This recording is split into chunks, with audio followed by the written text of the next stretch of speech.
not a good look for our profession. How in the name of common sense did this ever get this far? Vaccines are not seek and destroy missions. Because he was so severe. This is nuts. One of the top 20 things that she has discovered with her research company, Progenobiome, medicine has been corrupted. Where we go from here now, I don't know. Well, it doesn't work. So angry, punishable with jail time. Literally, this makes me believe we live in the Matrix. In the meantime, what was going on behind the scenes? Irony of the whole thing is, Harvey's 100% correct. This is freaking annoying. What has poisoned your mind? Buckle up, kids.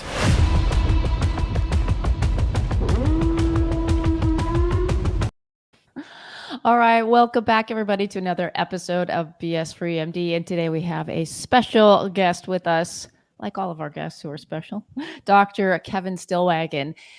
He is not only a chiropractor, but also a former airline pilot. Initially licensed as a chiropractor in Florida and Pennsylvania. Back since the 80s, he's been a staunch advocate for medical freedom. He self-published a book in 1984 highlighting the dangers of vaccines. Can't wait to get into that. And after becoming an airline pilot in 1987, he continued his career until 2020 when he refused to wear a mask, face mask, as part of his uniform and was forced to retire. Since then, he's been vocal against mandatory masks and vaccines, speaking out at school boards, county commission meetings, and freedom rallies. And he's also the vice president of usfreedomflyers.org. Welcome to the show, Dr. Stillwagon. pleasure to have the tea on your show. I watched your show with Dr. Paul Thomas, and I thought, man, you guys are so much fun to talk to. So this should be fun today. Yeah, well, we hope so, and very informative. So tell us, just in brief background, how did you get these two different careers? I mean, this is pretty fascinating. That takes a long time to become a chiropractor, and then the skill set to maintain those skills, and then airline captain. Yeah, let's just do that. Yeah, so I started flying at the age of 15, and my father was a chiropractor, and he wanted to be a pilot as a hobby. So when he started learning to fly, I started to learn to fly along with him, and that was like a father-son project. And I really wanted to be an airline pilot, and he wanted me to be a chiropractor. So I figured that I could do both, and I did do both. And I practiced full time for about 7 years, and then I started to do both jobs at the same time. And there are ways that you can do that by adjusting your schedule as an airline. A lot of people don't understand how that works, but as a flight crew member, you can adjust your schedule to work as hard as you want or as little as you want. And so I was adjusting my schedule down to spend less time, in the cockpit and more time in the office. And then as things moved along, I was having more fun, in the cockpit than I was in the office environment. And so I just decided to make a shift, and I let my license as a chiropractor expire, and just decided to stick full-time with the airlines. And so I've got over 33 years of airline flying experience. That's quite a lot. And I've seen a lot of things happen over the years that have affected aviation safety, particularly since the illegal mandate of the shot that went into pilots and flight attendants and air traffic controllers and mechanics. Yeah, so we can talk about that for sure. I just find it fascinating that you have someone with a medical background then that gets into aviation. And I think that's just the perfect background and segue, especially with what's gone on over the years. And like you said, with the vaccines, the illegal mandates, for you to have that. I mean, did you know anybody else in your career, like in aviation, that had a medical background that, had facts, data that was standing up? Yeah, I did. Yeah. I did. In fact, I was walking down the the concourse one day, and I saw another pilot walking towards me in uniform, and we kind of looked at each other and pointed to each other and like, I know you. And we started naming different airlines that we'd been at. And he kept saying, no, that's not it. He said it was Palmer College of Chiropractic. So we were classmates at Palmer College. So I'm not the only one that did this. I've run across several medical doctors that have done it, several dentists that have done it, and many attorneys that have done it. So it's not unusual for an airline pilot to have two separate careers. Yeah. Oh, who knew? It's funny because I'm just thinking, but my situation is flipped. So my dad was not an airline pilot, but he was a bush pilot who actually did all kinds of stuff and was certified and looked at going into commercial aviation. But I had thought about it because I love flying, and of course, they're like, no, you're not going to make any money in it. That was back in the day. Just go into medicine. And there I stayed. And then the older I got and thought about it, I'm like, I'm getting too old for this. So my career would be cut short. Anyways, enough about my stuff. So let's get into when you first published the book back in '84 about the dangers of vaccines. What sparked your interest then for writing that, and some of the key things that you kind of highlighted in your book? Yeah. So one of the things that my father really wanted me to do was to engage the public in education on natural health and the dangers of vaccines. And so, I'm your classic anti-vaxxer. I've never been vaccinated for anything ever in my life. And I have been all over the world, apparently to countries that supposedly require vaccines. They don't. I've been able to move in and out of those countries freely with no problem. So I'm an anti-vaxxer. And so I was trying to, convey to the public the dangers of vaccines and not to vaccinate your children, and showing them how to get out of vaccinating your children by using religious exemptions or medical exemptions if necessary. And I found that people, were not really wanting to hear that. They wanted to put the medical doctor up on a pedestal, and, they've got way more education than I do. They know more than I do. They know what's best for me and my children. So I'm going to go with them. Now, that wasn't all of the people, but that was many of them. So I became very frustrated, and I decided to write a book all about it. And I cover all of the childhood vaccines. And I also talk a lot about the dangers of losing medical freedom, which I saw was probably going to happen. And indeed, it did happen. So I was kind of way out ahead of the curve on that one in 1984. And, that was even before the act of 1986, where they gave vaccine manufacturers liability protection against any injury. So I'm finding that, now that with this I would say revolution of talking about vaccines, their effectiveness versus the potential harms, and everything out there in the social media world, what it seems to come up against, because I think back to how we grew up, we got a few vaccines back in the 60s, but I don't know, Tim, I had all the childhood illnesses anyway, that from chicken pox, measles, mumps, the whole bit, and knew other kids that got them, didn't know of anybody that had any horrendous outcomes. But in talking with lay people that aren't even in the medical world, but even people that are, there's this big freak out fear that their child will be the one that gets a childhood illness with a complication, and it'll be devastating, and therefore the risk is not worth it. Yet they seem to think that vaccines are these fail-safe wonder injections that will protect them from their child having a rare complication of measles or something. And so that's a major hurdle to overcome. And the problem is the lie is so believable, and people actually want to believe the lie. And it's so easy to believe that here, all you got to do is inject this stuff into your body.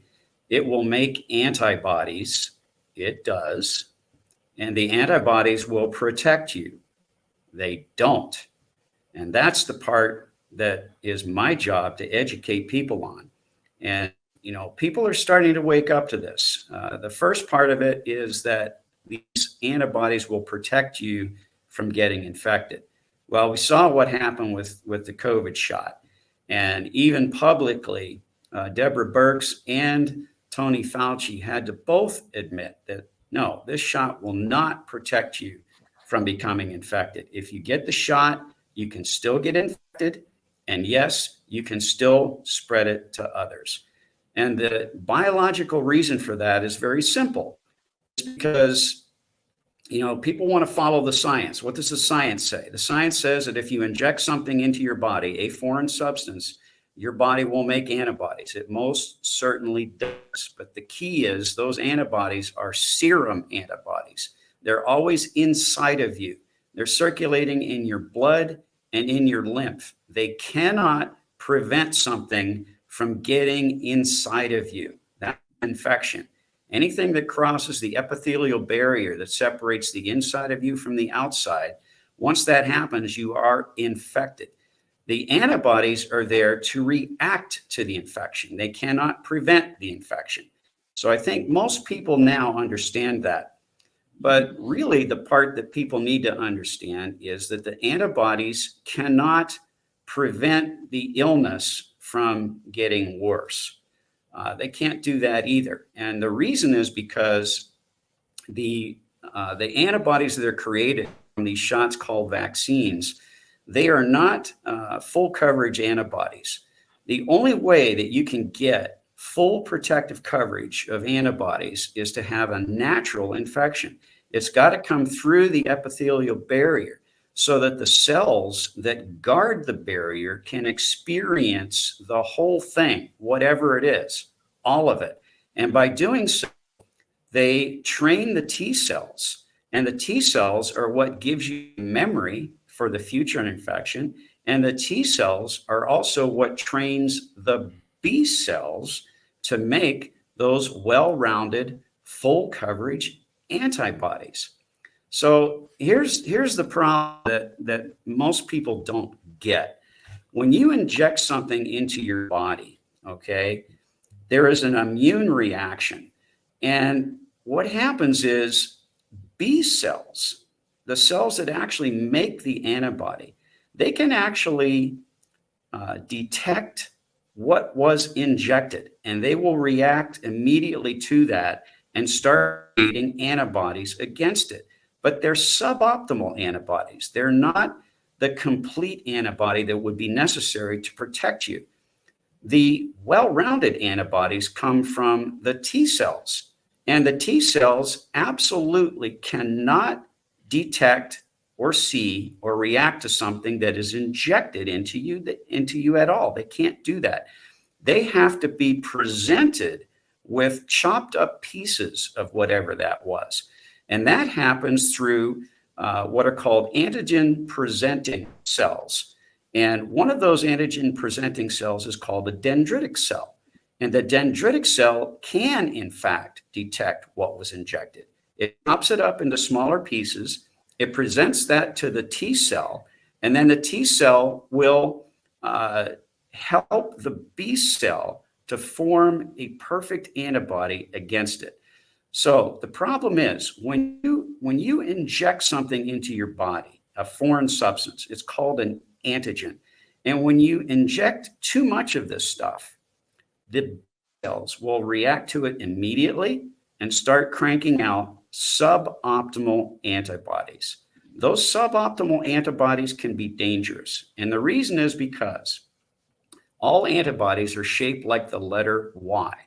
The Y end is the business end. That's what's going to attach to the antigen, whatever it is. It could be an infection that you got, or a bioweapon of some sort, or something that was injected into your body. The Y end is what attaches to that antigen. But if that antibody, that Y-shaped antibody, is suboptimal, The exposed tail of the Y, which is the signaling end, that's the end that tells the immune system what to do with what's attached to the business end. And the whole thing is called the antigen antibody complex. You see, it's the antigen and the antibody attached together as one thing. But the signaling end is that exposed tail of the Y.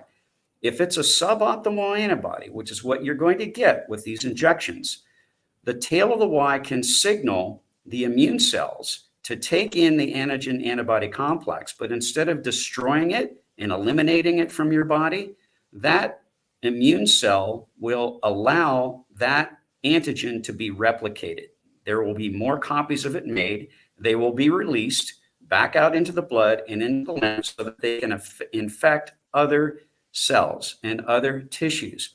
That's called antibody-dependent enhancement of infection. It makes it easier for you to get infected, and it also makes it easier for the infection to spread.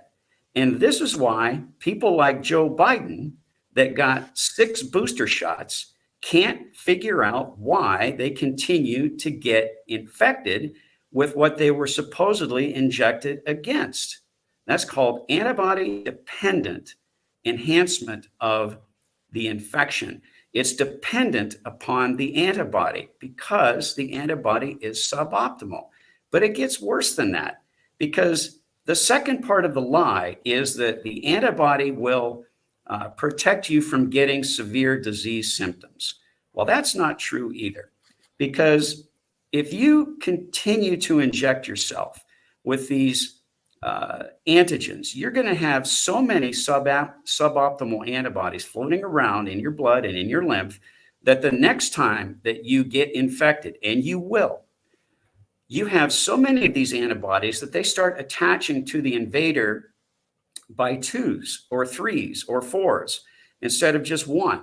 And what happens is, because of the close proximity of the exposed tails, it kicks off an arm of the immune system that's called the complement cascade. The complement cascade is the heavy artillery of your immune system. It's supposed to be reserved for chronic infections or localized infections that your body is having a really hard time getting rid of. And believe me, you do not want the complement system activated when it doesn't need to be. And the reason is because it's extremely aggressive. It's highly inflammatory. It will go after any cell that has that antigen that you injected attached to it with a vengeance. And it will go after any cell that's making that antigen with a vengeance. And it sets off the complement cascade. Basically, it's 15 quintillion proteins of 30 different varieties that you were born with. We all have them. They're always there. But when this cascade gets kicked off, there's one protein that starts the cascade. It changes shape of the next one. The end of the line is what's called the membrane attack complex, where these proteins result in holes being drilled in the invader and also in the cell that's either got the invader attached or is making the invader. But the problem is it's not specific. It can actually attach to normal tissue cells nearby. And when that starts happening, then you get destruction of normal tissue. That's a pathology that creates symptoms. And depending upon where this happens, the symptoms can vary. If it happens in the heart, for example, it's going to be myocarditis. Why is that? It's because this inflammatory syndrome is so hyperactive that it will draw in extra white blood cells like neutrophils. And neutrophils are highly toxic. They secrete all kinds of toxic chemicals to help destroy whatever is near that invader. And so it creates a lot of extra swelling and extra inflammation. Well, that's what myocarditis is. But the problem is this can also happen systemically all through the body. And when that happens, they have a special name for it. It's called MIS. That stands for multi-inflammatory syndrome. And then they put a letter on the end of that, either an A, indicating that it happens in adults, or a C, indicating that it happens in children. And you guys know as well as I do that this product has been injected into perfectly healthy children, and it has resulted in multi-inflammatory syndrome, and it's deadly, and these children have died for no reason at all. So this shot, go ahead. I was going to say, yeah, while you were talking, of course, that's the first thing I think of. The whole struggle is that the experts, the talking heads out there, blame the virus for causing that because of the infection with COVID is causing, the multi-inflammatory syndrome, the myocarditis, and therefore, they say having the immunity will protect you from it getting that bad, and that's what people buy into. So, how does someone decide which side to listen to? Is it the virus causing it? Is it the shots causing it? How do you know what I'm saying? It's like, who do you believe? A virus never killed anybody.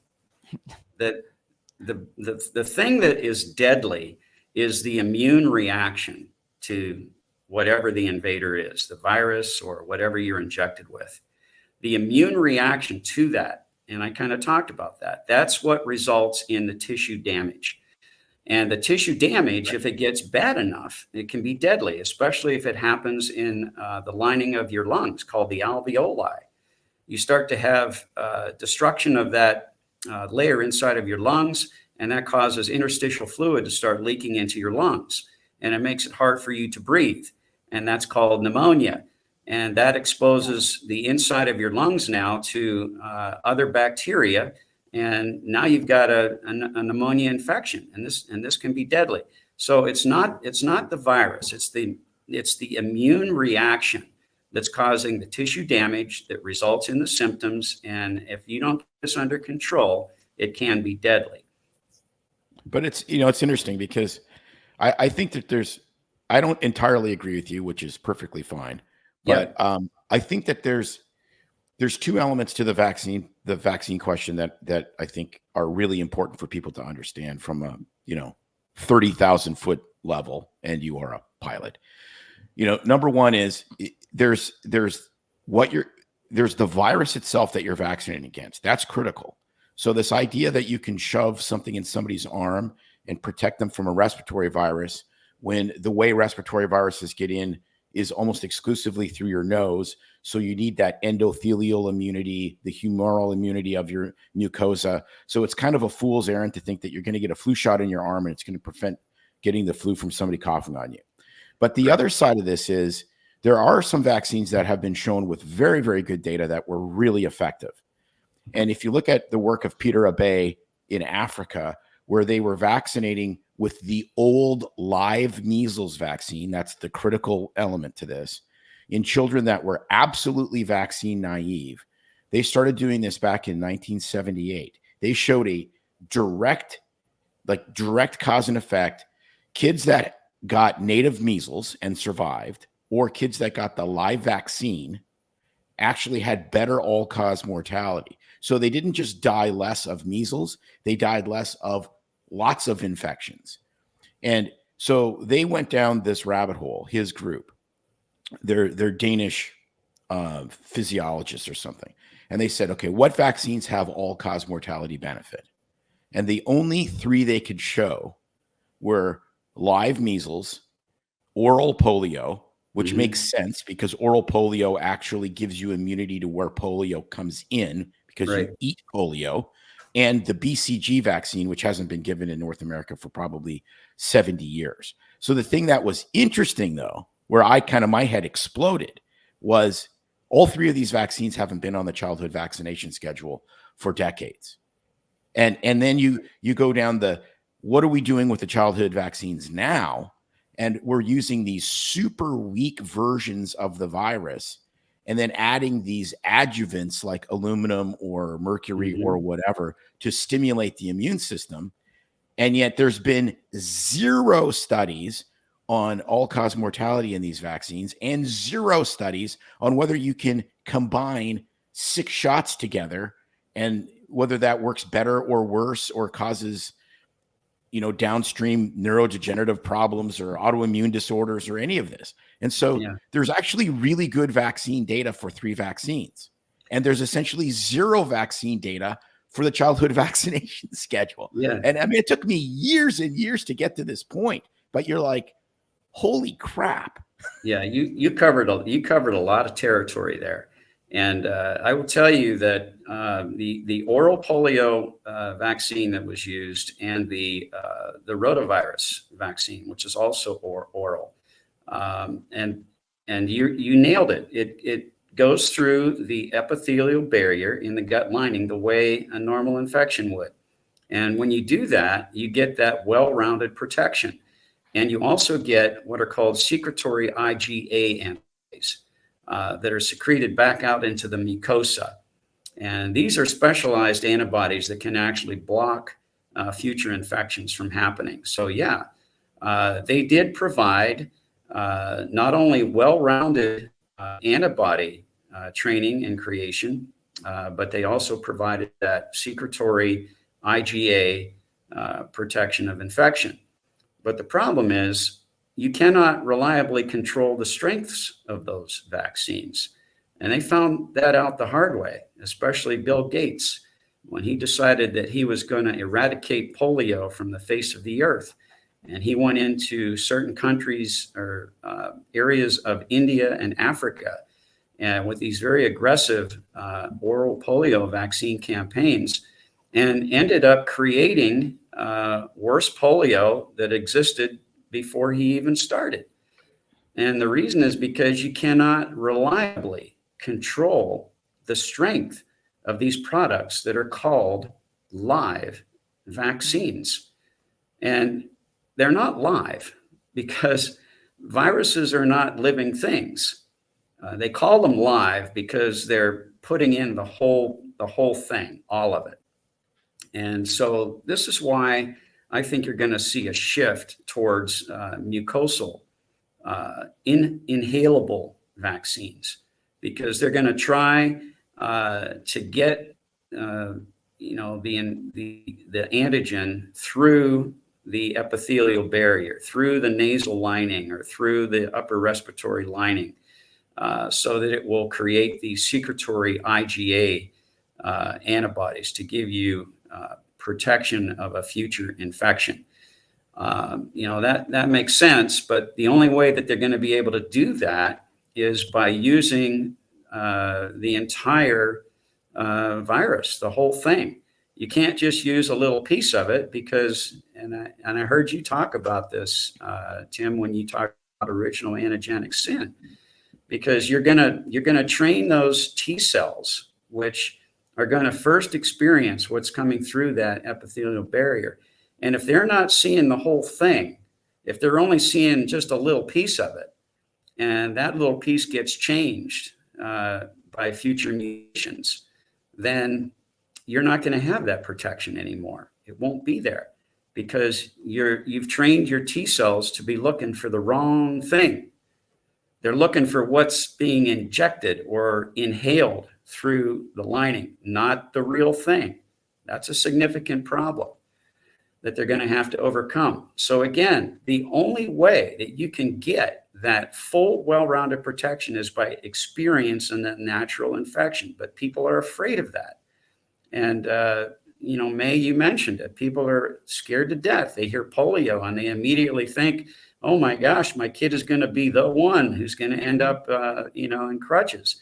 But I will tell you that if you look on the CDC website, and it's also in the World Health Organization records on a polio infection, 70% of all polio infections, and I'm talking a real infection where the virus got through the epithelial barrier and it is now in you, in your blood and in your lymph. 70% of those infections are completely asymptomatic, no symptoms whatsoever.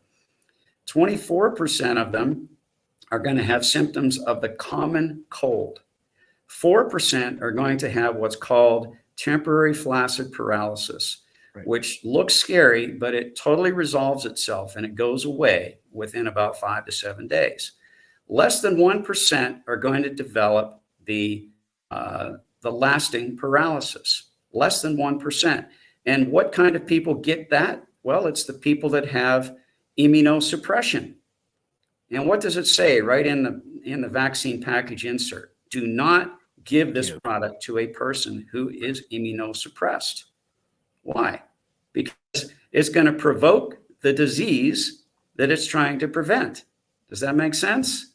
Yep. Their immune system can't handle it. So it's not strong enough. So what are we doing as a society? We're going out and we are supposedly vaccinating or artificially immunizing the healthy ones, trying to prevent an illness from occurring in the weak ones. It doesn't work. It doesn't work that way. What we should be doing is helping the people that are immunosuppressed bulk their immune system so that they have that protection. And if you do get infected, and I don't care what the disease is, and it can be a really, really scary one, it's still treatable with palliative supportive care. It's still treatable.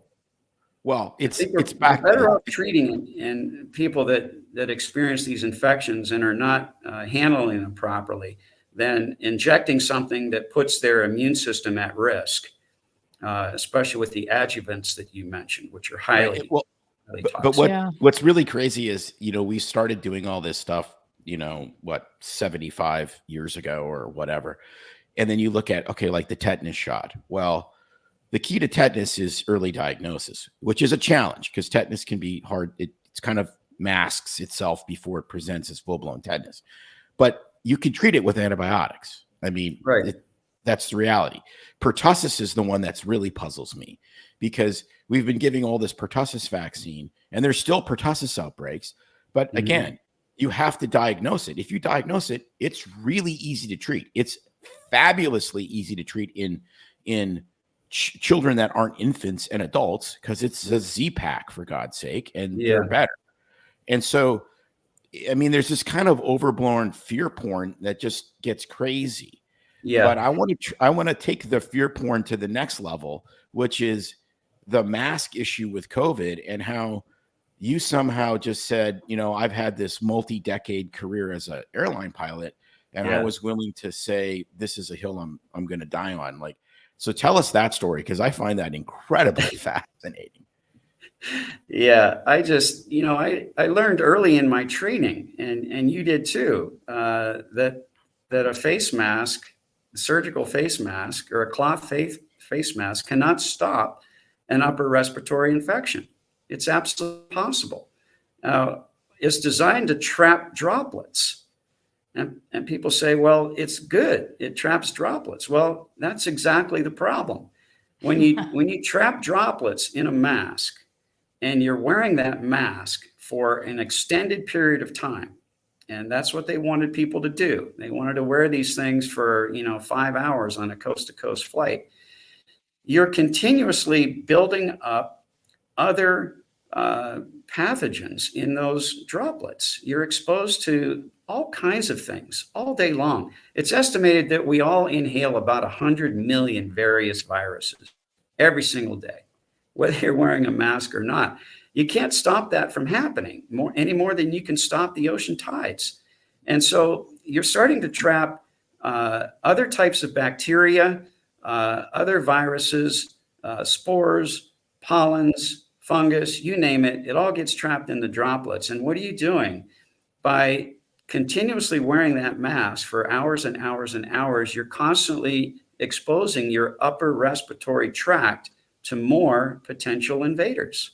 You're making yourself about 13 times more likely to develop an upper respiratory infection of any kind just by wearing a mask. And there were studies that were done on that in a hospital environment. So yeah, the whole idea was just ridiculous. Plus, they never did any safety studies on it to show, how it affected pilots' ability to process information, think clearly, reaction times, could be affected. None of that was tested. And so I just absolutely refused to do it for lots of different reasons. And I wasn't the only one. I ran across several other fellow pilots that refused to do it. And luckily, they had an early retirement program available to us, and we all took it and walked away, from a perfectly good career because we were that I don't know what the word is, courageous. And we just had our hard line in the sand that we weren't going to do it. So they had like a no tolerance policy, no mask. There you was don't no get to work. tolerance. Yeah, Yeah.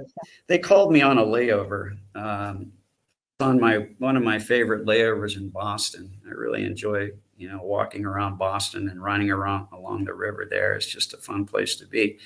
And I got, two separate calls from two different chief pilots from two different bases. One was Atlanta, where I was based at the time, and one was from New York, which was my previous base. And they said, we're getting reports that you're not wearing your face mask. I said, that's right. I will not wear that thing. And they said, well, you have to wear it as part of your uniform. And I said, well, I'm just not going to do it. And I gave them all the medical reasons why. And they listened, and they said, you know what, you're probably right, and you've got the medical training. But corporate has decided that we want all of our employees to wear the same mask, and it's an optical thing. That way it looks like Delta Airlines cares and is in this fight together. Yeah, right. So, just like the Star of David in 1939. exactly. Yeah. It's a signaling thing. And Wow. I wasn't how- I wasn't going to play that game. We want to know how many pilots you knew, or not even maybe knew personally, but were fired over this. Well, I wouldn't use the word fired because we were given an opportunity to take an early retirement. And at Delta Airlines, it was over 2,000 out of about 20,000. So that was about 10%. 10% walked away with early retirement. Now, some of those were not specifically over the mask. It may have been that they were approaching retirement anyway and just wanted to leave a few months early.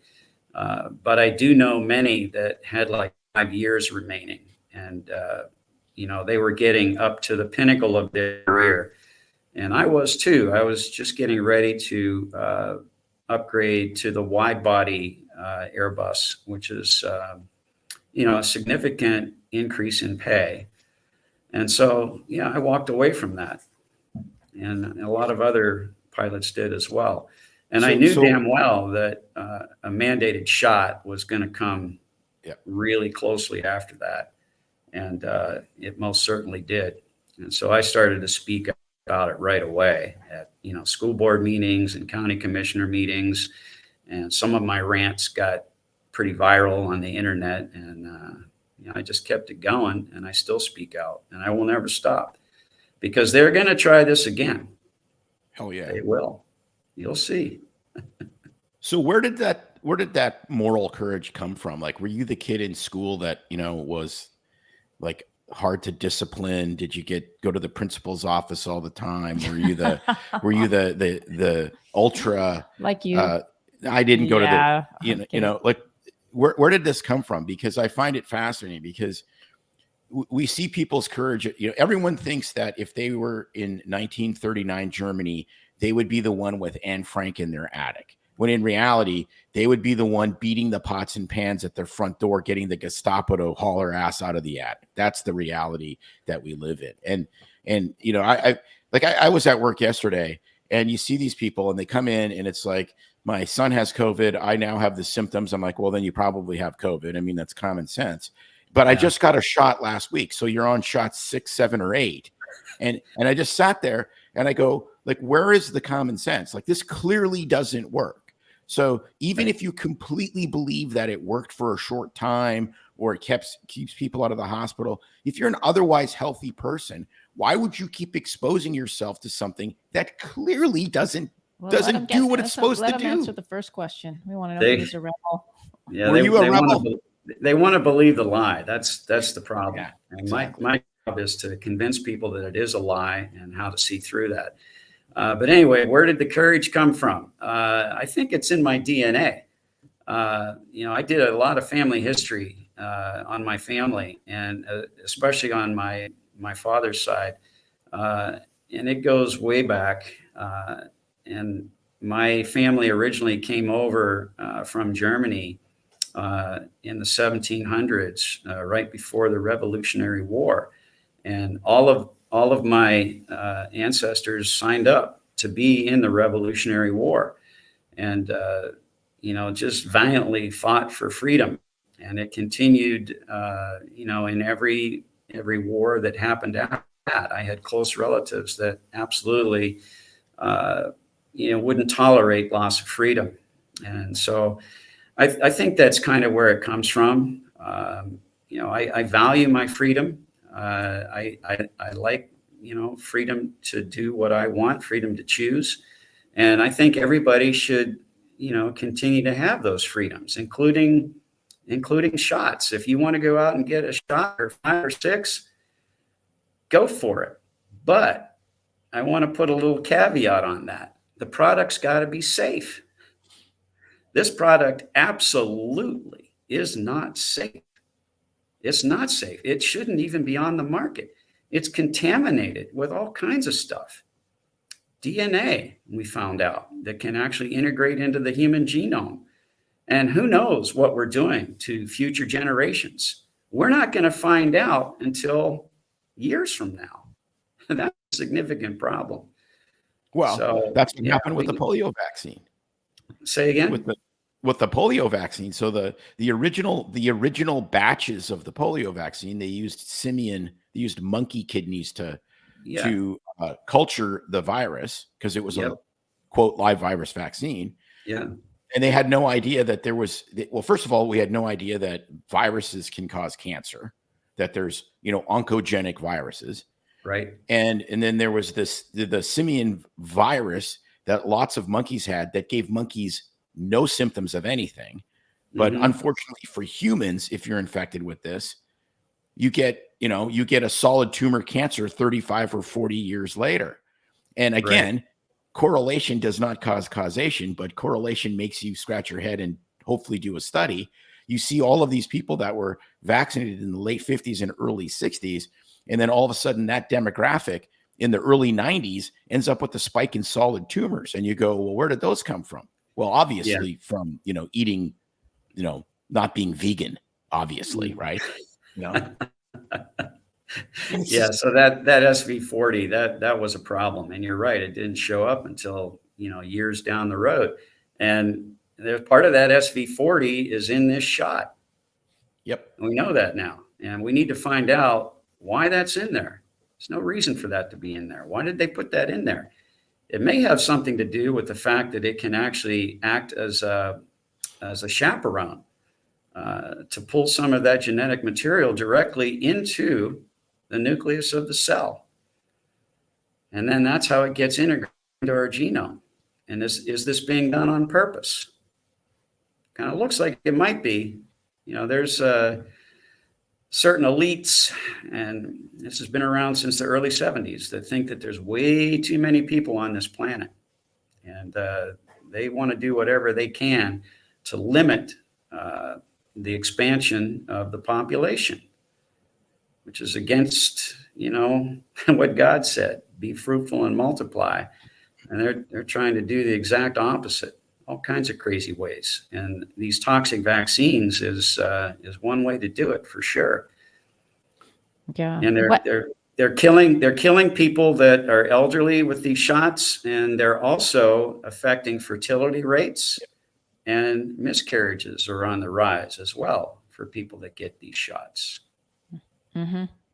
What about, let's talk a little bit about specifically in the aviation world with the mandated they're still mandating pilots get these now. Is that right? No.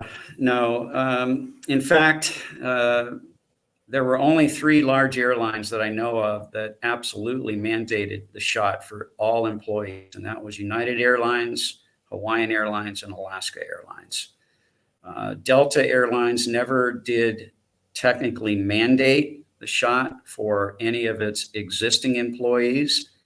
Same at American Airlines, same at Southwest Airlines. They didn't mandate it, but they strongly coerced it and encouraged it and enticed crew members to get it by giving them extra stuff, like extra money in their paycheck, lots of extra money. I'm talking thousands of dollars, extra vacation days, extra days off during the month that you got the shot.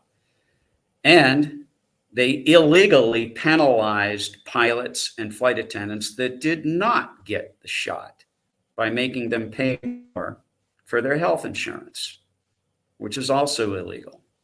And they got sued over that. So there is no more mandate for the COVID shot at any airline in the United States. And I verified that. I called all of the human resource departments of all of the airlines that are United States based. Nobody mandates that shot anymore. I don't know about worldwide. I didn't go that far, so it could be still mandated at some of the airlines. I know it is at some cruise lines, still mandate all of their employees to get the shot. And I think Windstar is one, which is a cruise line that I really enjoy cruising on, but they've still mandated all of their employees to get this stupid shot. As far as mandates at airlines, there are two airlines that do mandate a shot, and those are Delta Airlines and United Airlines. And the shot that they mandate all pilots get is the yellow fever shot. And I've been trying to fight that for years also, because that just absolutely makes no sense at all whatsoever. Doesn't make any sense. Now, is that regardless of where you're flying, or only for those right. flying in endemic? Really? That's doesn't matter. Every pilot is required as part of their entrance qualifications as a new hire to get the shot. And if you are a current employee, you have to get the shot as well. So I fought that when I was at Delta Airlines, and I did not get that shot and almost lost my job over it. And that was a pretty stressful time, but I was able to make it through that. And I was showing other pilots how to avoid getting the shot as well if they didn't want to get it. Yeah, and that's I'm sure what really got me in the most trouble. I was going to say, I'm sure that they really appreciated that. They didn't like that. The whole thing about the mandates that still just completely blows my mind is how counter to common sense it is. So, some genius on Twitter posted months ago, well, imagine a scenario where it's a 50% kill of the virus and you have a 100% safe and effective vaccine. Would you still be against mandates? And I sit there and I go, of course I'd be against mandates, because if you had a medical intervention that takes 50% mortality to 0% mortality with no side effects in your mind game, then people would be stabbing their mother in the back of the head with a fork to get it. You wouldn't have to mandate it. The whole fact that you have to mandate anything tells you that people don't want it. You don't mandate iPhone usage. Yeah. You don't mandate having sex with your spouse. People want those things, so they do them voluntarily. Right. That's a sideline topic we won't get into. No, but that's what I'm saying. It's common sense. Like if the virus was as bad as they said, and the vaccine is as good as they said, there's no mandates needed. It's intuitive. That's what you do. Yeah. Yeah. But we're never going to get to that point. We're never going to have a shot that's going to give you that protection. You've got to experience the natural infection. And again, people are afraid of it. Here's one for you. Did you know that there's people running around right now that have never been vaccinated against rabies, but they have antibodies against rabies? Did you know that? Yeah. Actually, I heard that not too long ago. So or read that recently. What does that mean? That means that people get exposed to the rabies virus and didn't even know it. Yep. They had a natural infection and they didn't even know it. Yeah. Isn't that crazy? Think about that. So when they say that, rabies has an almost 100% mortality rate, that's not true. The mortality comes in when we're talking about people that are having immunosuppression. their bodies are dealing with other things. Well, maybe they have cancer, or maybe they've got some kind of a chronic illness that's depleting their immune system. Right. And they're not able to come into harmony with it. That's the problem. That's where the high mortality is. And so they'll use those numbers to scare the daylights out of people. And they'll try it with bird flu. I guarantee you, they're already tossing around numbers of like 52 to 60% mortality rate. Have you heard that? Yeah, but that again, it's all I remember I was on a board of directors of a 7-hospital system years ago. And this was back in 2009 with H1N1, and everyone absolutely pooed their britches over that, right? And it ended up being nothing. And then they had an H1N1 vaccine that they had to pull off the market because it killed 50 people, and that was enough for them to pull it off the market. That was enough. Yeah. And then, but at any rate, so then we talked about avian flu. Well, it's all a theoretical problem, because if you get a what is it, H5N1 infection, it can have a super high mortality rate. The problem is that you have to get it from birds. So the only people that get infected are the people that have high exposure to birds. But they're like, well, if it ever transmits human to human, then we're screwed. And I'm like, yeah, but it's not going to do that, because it would have done that already in the last 19 gajillion years. It doesn't, because birds and again, if you really look at the numbers, if it gets to either a pandemic or an epidemic or whatever you want to call it, it's going to be exactly the same as what happened with COVID.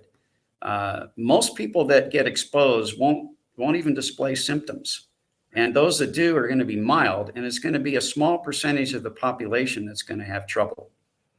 And those are the ones that are going to need treatment. And you know what the best treatment for an emergency like that is? And I know you know the answer to this, Tim, because you use them: monoclonal antibodies. Mm-hmm. And you get those from people that experienced the disease and they convalesced.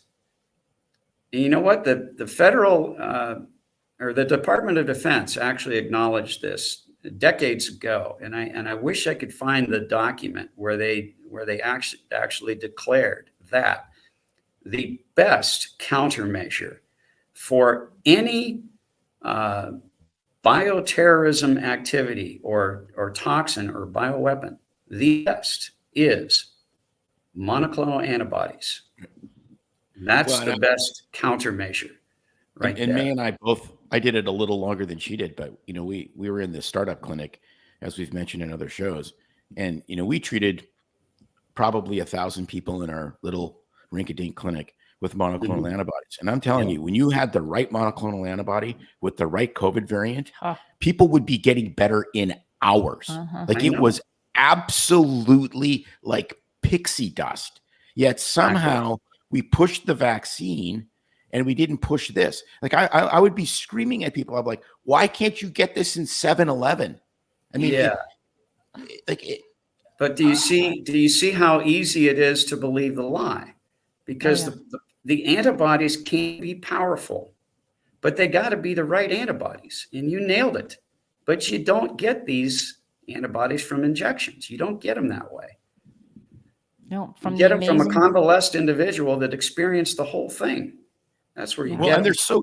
The amazing creation of the human body. No, but nothing can beat what the human body. The thing that's so frustrating though is from a genetic manufacturing perspective now, it's so easy. I mean, so virtually every new drug we make, it's not like a molecule; it's an antibody. We use monoclonal antibodies to produce drugs. Why? Because we've nailed that technology down, where you can find the receptor, genetically engineer an antibody that goes into that receptor, and then all you have to do is use a gigantic.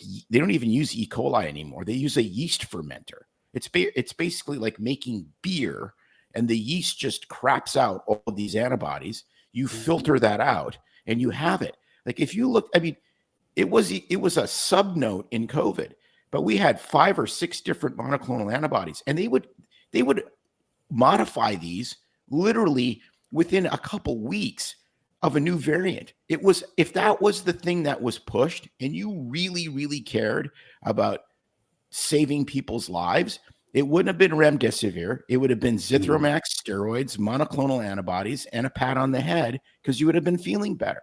Right. Yeah. Yeah. So what are we doing now? Everybody's all excited about this this new mRNA technology because they can rapidly change it. Right. You just mentioned the word rapid. We can do it like in a moment's notice. As long as we got the genetic sequence, we can make some modified RNA and stick it in a plasmid and feed it to E. coli, and they spit out this stuff by the billions. And then we're going to inject this into people to make the antigen, to make the protein. Well, what's the problem with that? The protein that they're making is biologically active. It's not like a protein that you eat or proteins that our bodies are making all of the time and secreting, and other cells willingly take those proteins in to use them for other purposes. No, these proteins are not like that. They are biologically active. That means that they attach to cellular receptors and just sit there blocking those receptors. When you have a natural infection, they use the same receptors, but that receptor is used by the cell to pull the entire virus particle inside of itself and decide what to do with it at that point. But no, these protein antigens that are created by this mRNA technology shot don't do that. They just sit on those receptors and block them. Well, what's the problem with that? Well, your immune system is going to react to that in a violent way, and it's going to destroy those cells. And that's where your tissue damage occurs. And that's where pathology occurs.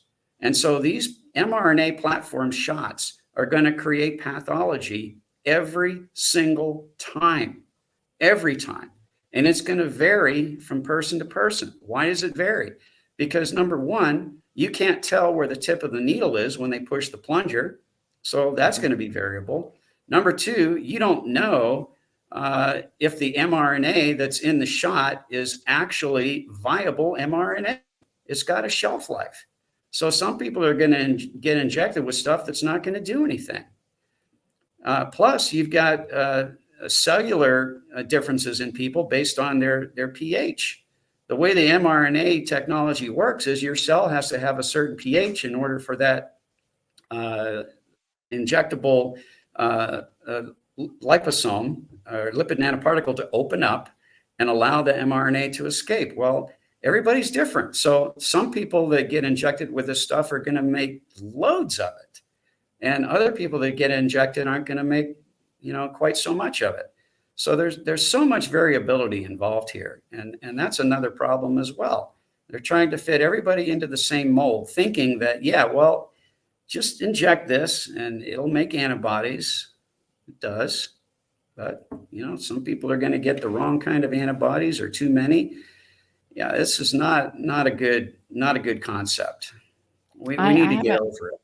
I have had a thought a little while ago when you were talking about the airlines that have mandated the vaccine, and I'm curious if there's any data on what's happening. So that was Alaska, Hawaiian, and United Airlines. Yep. So has there been any data or publications or just anecdotal evidence or anything you found or seen or heard about side effects in pilots or any of the air crew, whoever have to get this, in those companies as far as untoward side effects? So according to union data that came out at Delta, American, and United, the incidence of pilots going out on long-term disability has increased by 3 times since the rollout of the shot. So 300%. I started looking into 3 times. I started looking into early pilot deaths and found that starting in January of 2021, there was a 40% increase in the incidence of pilots dying prior to the normal age of retirement, which is 65. There's a 40% increase in that happening. And that perfectly aligned with the rollout of the shot. And that also aligns with other actuarial data that came out of insurance companies showing the exact same numbers of the working age group, 18 to 65, there was a 40% increase in all-cause mortality. So there's a temporal association to the shot there, that's for sure. So another problem is increased incidence of incapacitation, pilots incapacitated in the cockpit. There's been an indication that that has been on the rise as well. You know, the FAA keeps a database. It's called the Incapacitation Data Registry, and they've been keeping this running since 1993, but they stopped it in 2022. They stopped tracking pilot incapacitations in the United States in 2022. Why did they do that? We need to find out. I did a quick search on the internet, and they said that the reasons were three reasons. The first reason was there was no funding or personnel to keep it going. Well, that sounds like a lie to me.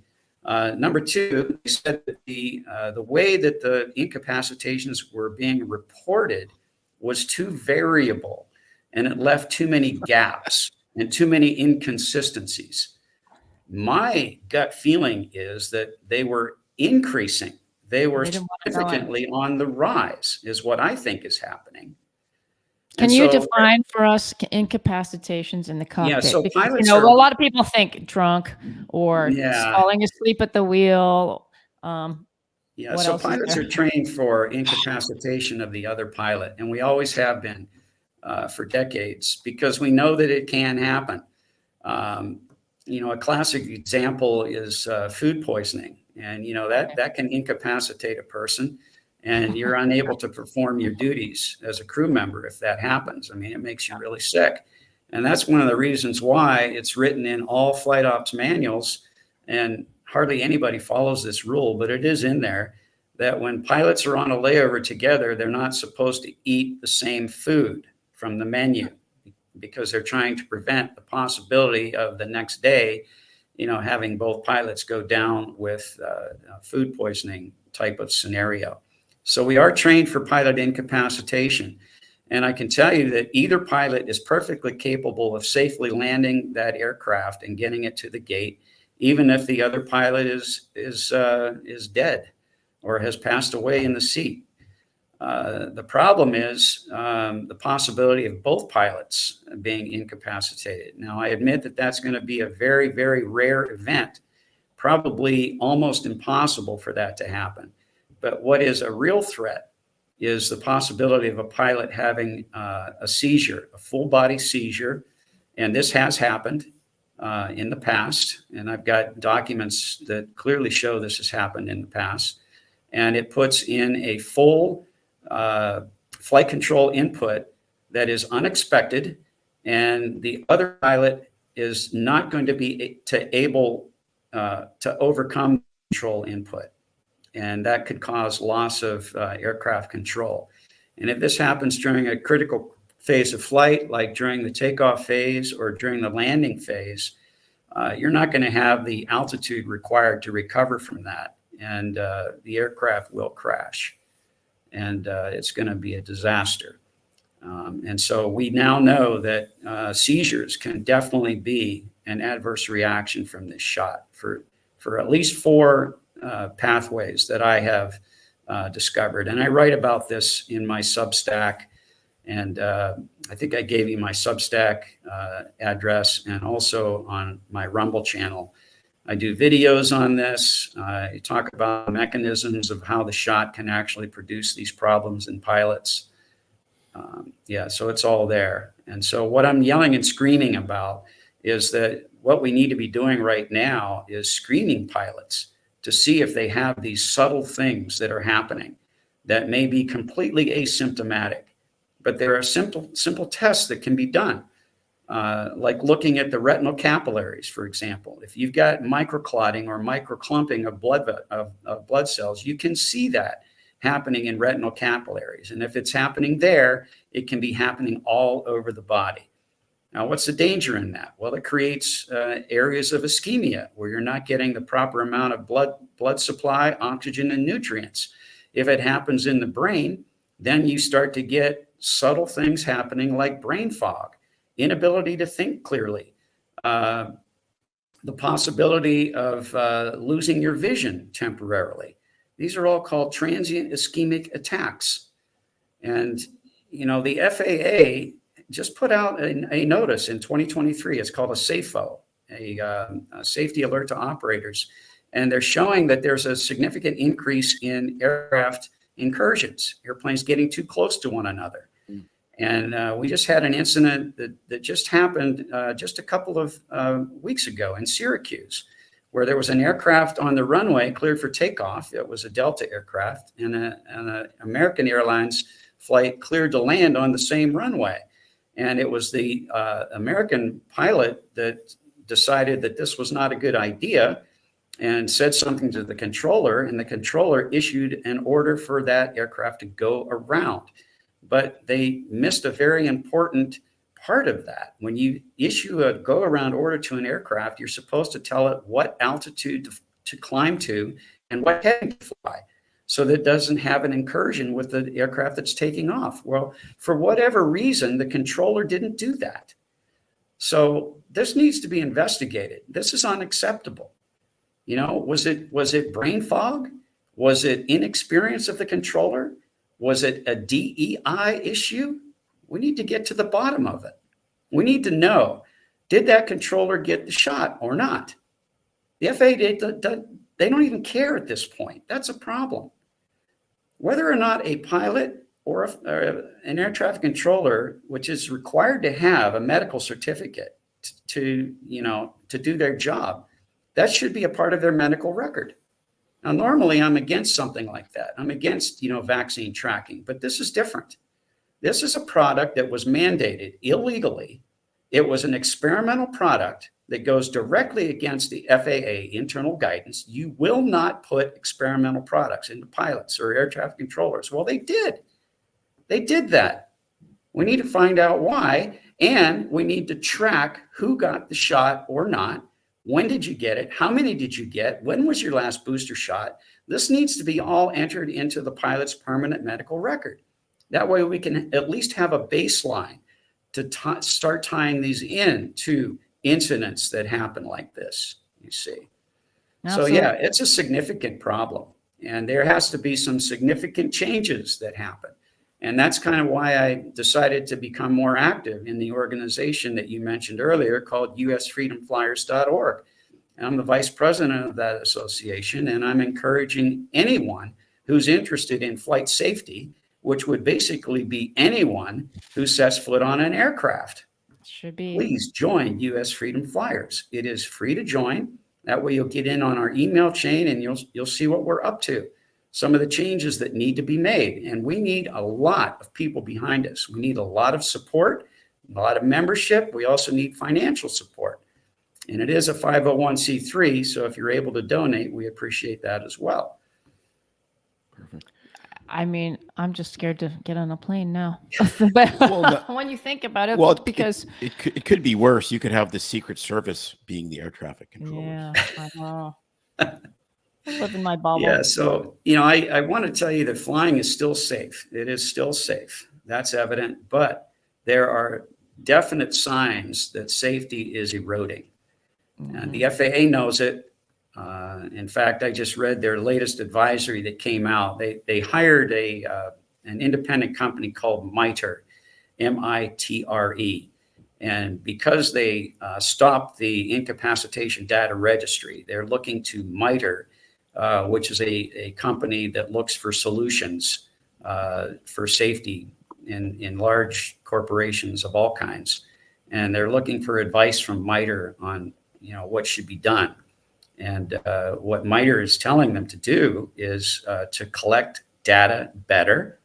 And you have to have better training on pilots to recognize subtle incapacitations. And, a subtle incapacitation can be a pilot, just spacing out for a couple of minutes. And, the other pilot's got to be able to recognize that and record this. And it's all got to be, recorded, and records got to be kept on this. And there has to be partnerships with airlines so that they can keep better track of this. Yeah. Any type of a pilot incapacitation that happens is supposed to be reported to the National Transportation Safety Board. And it's written in the rules that they're supposed to do that within 2 to 3 hours after the aircraft lands. Well, the problem is some airlines aren't doing that. They're not following the rules. So there's got to be some oversight here as well. So yeah, significant changes need to be made, or we're setting ourselves up for a disaster. Absolutely. No, people should be concerned. They think of their doctor not, being sharp. It's the end of the day and they're tired when they're doing their major surgery case. And I'm thinking, yeah, but that's one person that's affected, which is you on the operating table. Whereas in the air, you have the ability to affect hundreds of people at once. It was so funny because when I was on the parent board of this corporation, and the CEO would talk about how we need to be more like the airline industry. Mm-hmm. And I said, okay, you can be like the airline industry in the OR, like where you flag the person's leg that's going to have surgery and you do double checks and you have checklists. I said, you can't do that in an emergency room. It doesn't work like that. It's in a completely different environment. And I said, besides, we're doctors. Pilots can kill people 400 at a time. We only kill them one at a time. Yeah. They didn't like that, but yeah, there was a book written about that. It's called Black Box Thinking, where they compared errors that happen in the medical environment versus errors that happen in aviation. And I mean, you pretty much nailed it. When the error happens in aviation, it kills a lot of people all at once. And so there is going to be a drastic change in rules and regulations to affect that scenario so that it does not happen again. So they're basically, these rule changes are written in blood. Yep. All right. Well, we will definitely encourage people to check out the website, which is it's usfreedomflyers.org, correct? Mm-hmm. And put that in our show notes as well. Any other links or yeah, I would encourage people to take a look at my Substack. It's Dr. Kevin Stillwagon .substack.com, and I talk about a lot of the issues that we just talked about. And we're not going to talk about this right now, but people always ask me about chemtrails, so I cover that extensively in one of my that'll be another show for another day. So I talk about that in my Substack. And I also have a Rumble channel. If you just go to rumble.com and type in my name, Kevin Stillwagon, all is one word, I've got a lot of educational videos out there that talk about the immune system, how it works, where the natural protection of infection actually resides. Talk a lot about the dangers of vaccines. It's all there. It's all educational. I don't sell anything. It's all free to look at, including my Substack. And the book that you mentioned that I wrote back in 1984, that's actually republished on my Substack. You can read it chapter by chapter for free. Mm-hmm. Awesome. Thank you so much. Yeah, thanks so much for your time. This was fun. Maybe we'll have you back for chemtrails, or we have another show called Doc Tales with Cocktails. So maybe we can have a couple drinks and talk about fun. That would be interesting, because what I have to say about chemtrails, a lot of people don't want to hear, but it's what I think is the truth. Well, we'll save that, because again, that is another bunny trail. That would be a good one, I think. Okay. All right. Thanks a lot, Dr. Stillwagon. It's my fun. My pleasure. It was fun. All right. If you don't mind, oops, he disappeared. Yeah. Okay, no problem. We'll have to get him next time then. I'm still here. Oh, yeah, there you go. I was going to ask, we always like to do this really quick rapid fire segment with our guests just for fun. If you got time for a couple personal fun questions that we like to do. Yeah. So for instance, tell us, of all the places, you've traveled a lot as an airline pilot, one place you'd like to go that you haven't been. A place that I'd like to go that I haven't been, the South Pole. And I want to actually fly over the South Pole. I want to take a private jet from Ushuaia, which is on the tip of South America, and I'm going to fly it in a direct line to Perth, Australia. It's about a 10-hour flight. It goes directly over the South Pole. And I'm going to film the whole thing flying over water, over land, headed directly south, over the South Pole. The compass spins and heads directly north. And then you fly over water again, and then you land in Perth, Australia. And that will settle it once and for all. The Earth is not flat. I Yes. love it. I love it. That's excellent. Yeah, that sounds like that would be I'm going to do it. that would be a great charter. You could make that. I think you could get some rich guys to pay for that and make it. I'm already working on it. How about this? Well, might let not us be know. a, this That might would be not be so a fun. fast rapid fire question, but any crazy memorable experience as a pilot? Yeah. My most memorable, I think, is flying inside of the Aurora Borealis. Oh wow, And, yes. that was actually very close to the North Pole. And that was an incredible experience. Yeah. I mean, never we grew up in Canada and we experienced them a lot, but I never would think about flying through them. Does it do anything to instruments? No, but you can look, the windows in the cockpit are curved, so you can kind of look up and it looks like it goes on forever.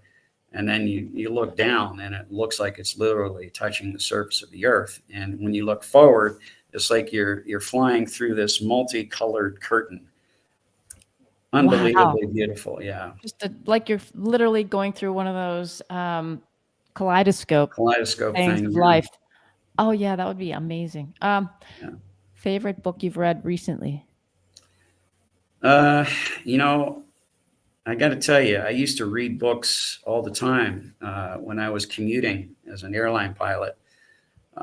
You can't read when you're in the cockpit, but when you're commuting back and forth to work, and I used to read a lot of novels in the back, but I haven't done that in a very, very long time. Most of my reading now is all reading medical journals on PubMed and recent research on what's going on with this shot and mRNA platforms. And it sounds boring, but it's interesting to me. And that's my thing. That's what I do. I take all of that complicated information and I try to boil it down into easy to understand language and put it on my Substack and Rumble. So that's kind of what I do now. Well, thank you. I miss reading those novels though. That was fun. Yeah. Everybody's brain needs to escape. I think James Patterson was probably my favorite author that I would read. Awesome. Well, thanks again for being here. We'll let you go now officially, and we'll put the links up for the show. And I can hardly wait to do the chemtrails, so we will reach out to you on that. Okay. All right. All right, you guys. Yeah, we'll have a studio, a real studio, hopefully finished here in the next 2.5 to 3 months. And if we do, we'll have you down because I will do that. I will definitely drive to Sarasota and do it live in your studio. Yeah, that'd be a blast. Perfect. Yeah. All right. All right. Thank you. Thank you so much. All right.